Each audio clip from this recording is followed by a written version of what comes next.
Lo hemos comentado durante toda esta jornada, el DEMRE finalmente decidió suspender la PSU en 67 de los 729 locales de rendición, esto por intentos de toma, disturbios y múltiples manifestaciones.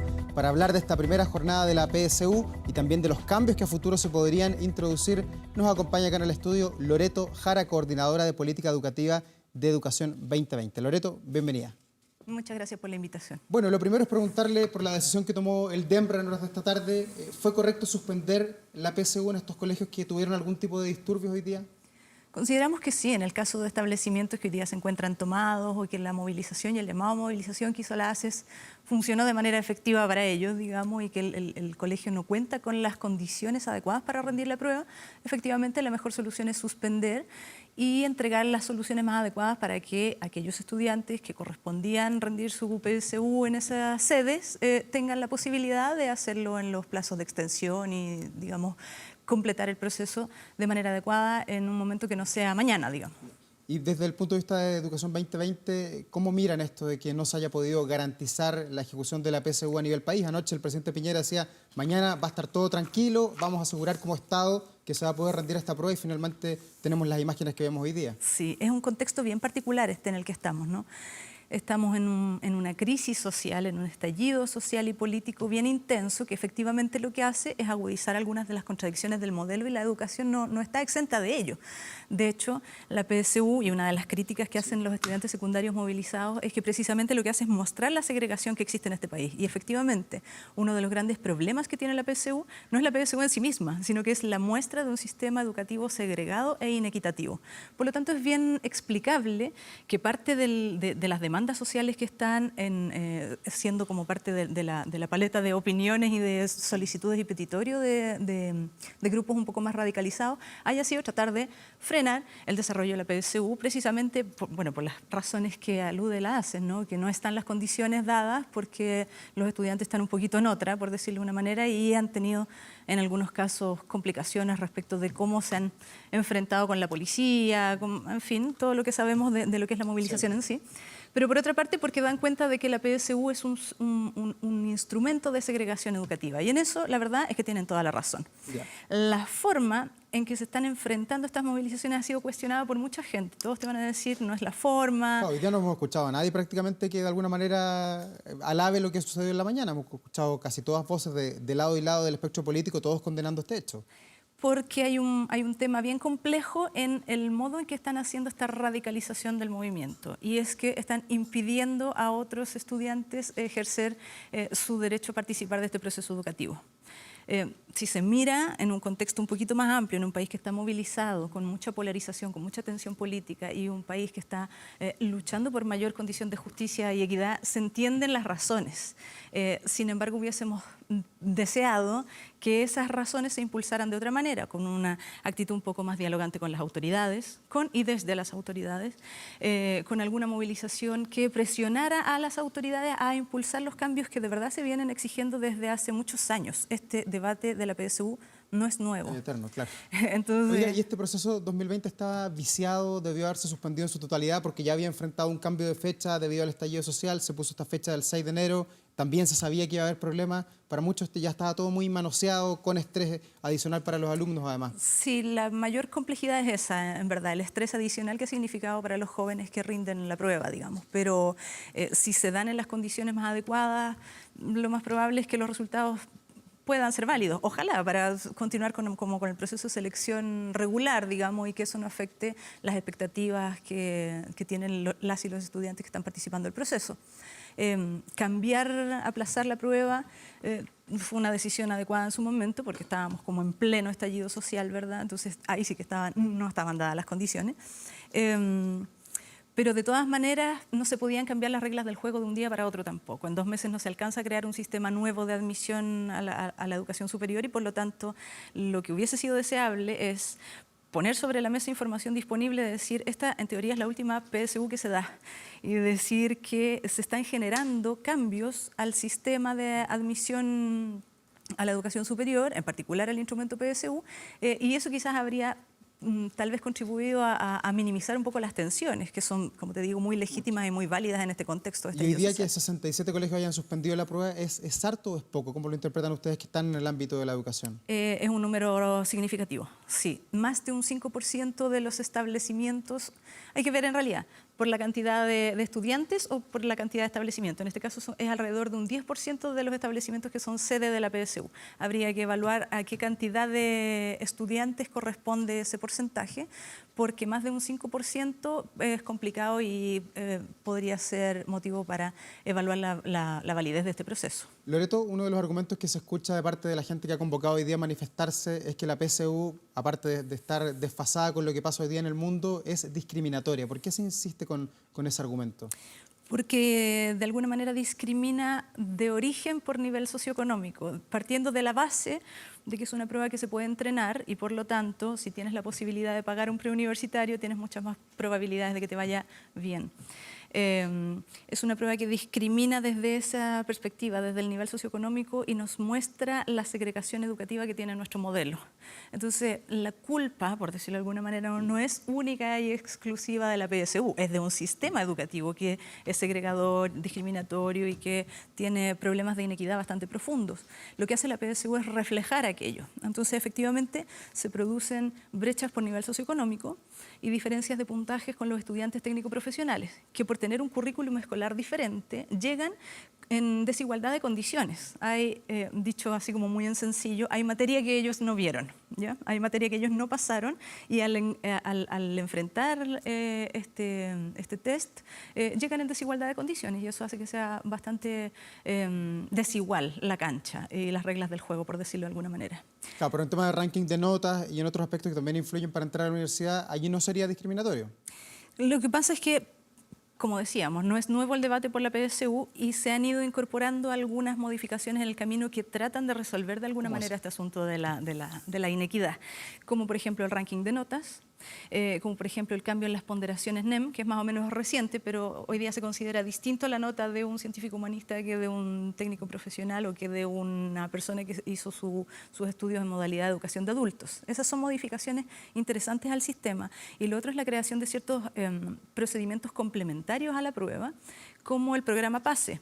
Que el programa PASE es una iniciativa que lo que busca hacer es acompañar a estudiantes que tienen un rendimiento más o menos destacado y que tienen interés de entrar a la educación superior y que pertenecen a establecimientos educacionales de mayor vulnerabilidad social. Se les acompaña, se hacen cupos preferenciales en las universidades que están adscritas a ese convenio de los programas PASE. Entonces son iniciativas bien interesantes desde el punto de vista de cómo equiparamos las condiciones y ponemos más apoyos para quienes más lo necesitan. Pero en el test propiamente tal, la PSU replicó lo mismo que hacía la prueba de aptitud académica. Había que entrenarse para que uno le vaya mejor.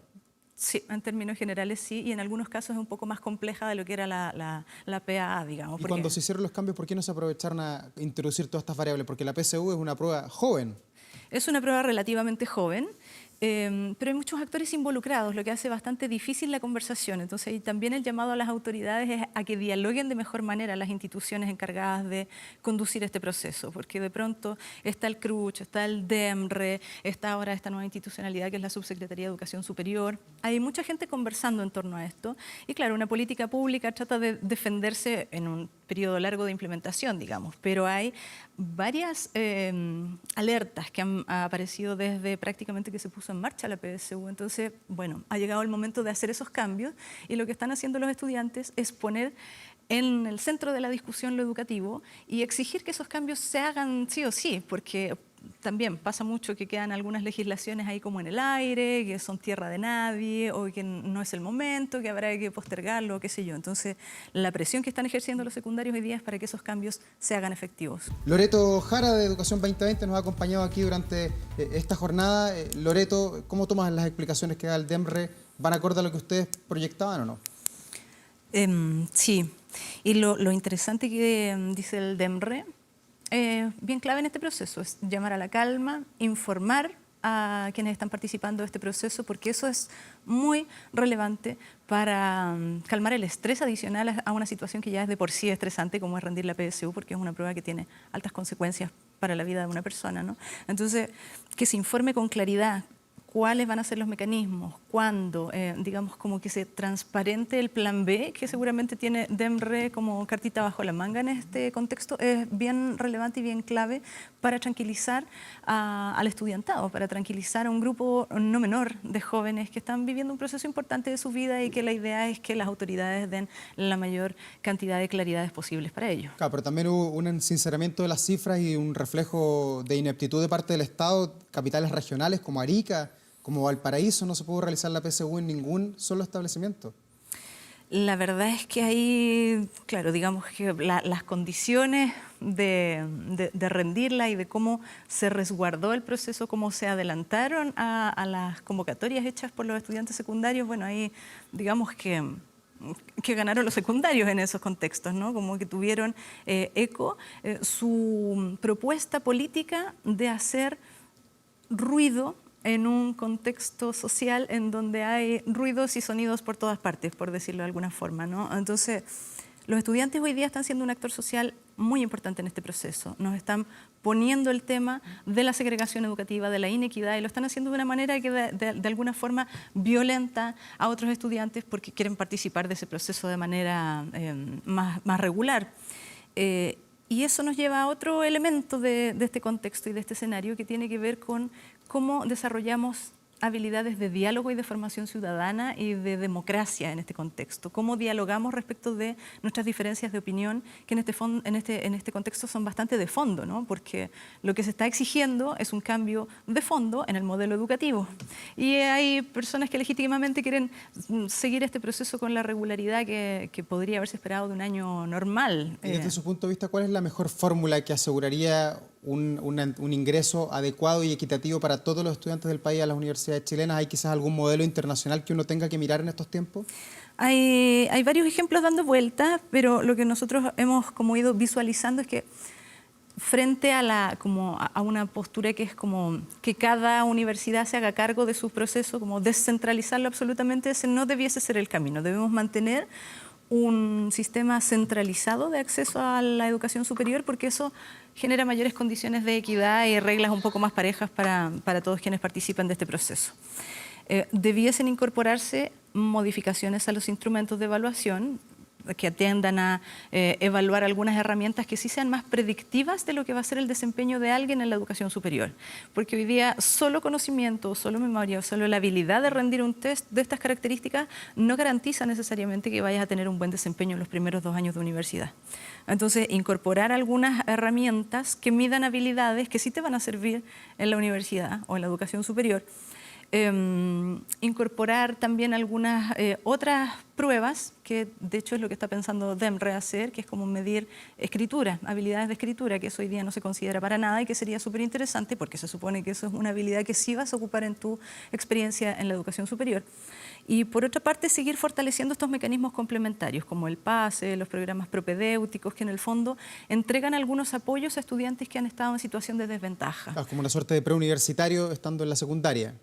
Sí, más que preuniversitario tiene que ver como con el desarrollo de habilidades sociales, hay cierta nivelación también de objetivos de aprendizaje, pero en el fondo tiene que ver con cómo te enfrentas a un contexto más complejo, habiendo estado en establecimientos educacionales que no te garantizaron una educación de calidad, claro, como debiera ser para todos. El ambiente lo es todo finalmente. Así y es. Postular directamente a la universidad, como también se ha escuchado como propuesta, que la Universidad de Chile diga yo tengo mis exámenes tal día, la USACH tal día y así por el resto del país. Sí, es un piso que no necesariamente garantiza equidad en el proceso de postulación, porque no necesariamente tienes conocimiento, si te falla ahí es más complejo, puede ser más lento y más engorroso, no todo el mundo va a tener la misma cantidad de información disponible, entonces por lo pronto nosotros no estaríamos optando por esa vía, aunque efectivamente habrá que evaluar y que estudiar qué es lo que sucede con este nuevo escenario y las nuevas demandas por una educación más justa y equitativa. ¿Y esta discriminación e inequidad se refleja con mayor fuerza quizás en algunas carreras por sobre otras carreras de las cuales uno puede optar como universitario? Como Claro, si se refleja mayormente, no sé, en Derecho, en Ingeniería, más que en otras carreras de menor competencia.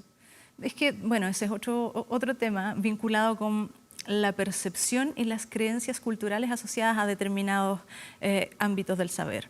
Donde sí se producen algunas brechas que son interesantes en torno a ciertas carreras tienen que ver con la brecha de género, que no queda claro, por ejemplo, que la PSU sea la que tiene la brecha de género, que hace que a los varones les vaya mejor en ciencias y matemáticas que a las mujeres.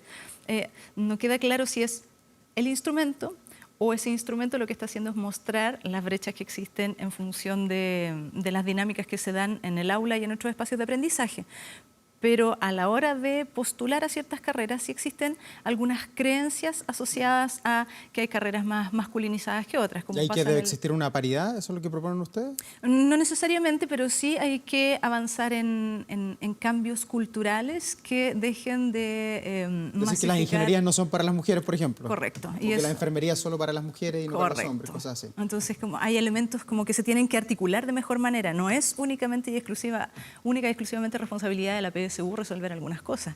Hay que articular de mejor manera componentes que pasan en las escuelas, en las salas de clase y otros espacios de aprendizaje, con la forma en que las universidades convocan a sus estudiantes y cómo promueven sus carreras y su oferta formativa, cómo eso se actualiza, cómo dialoga la universidad y la educación superior con las nuevas necesidades y, en definitiva y a la larga, cómo nos enfrentamos todos los actores participantes de este proceso a promover una educación también un poquito más humana, más equitativa, más inclusiva, que en el fondo, si uno mira la forma en que se da la PSU y cómo se hace la postulación a la educación superior, no es ni humano, ni inclusivo, ni considera las habilidades socioemocionales, ni se preocupa de la salud mental de los jóvenes, todos esos que son temas que hoy día también están en discusión. Entonces, lo bueno de todo este contexto tenso, difícil y complejo es que estamos hablando de educación y estamos pedagogizando el debate, y sería súper interesante que se tome desde ahí, que conversemos respecto de la educación que queremos para construir una sociedad más justa y más equitativa. Bueno, vamos a ver qué sale después de todo esto. Loreto, muchas gracias por acompañarnos esta tarde aquí en Canal 24 Horas. Gracias por la invitación.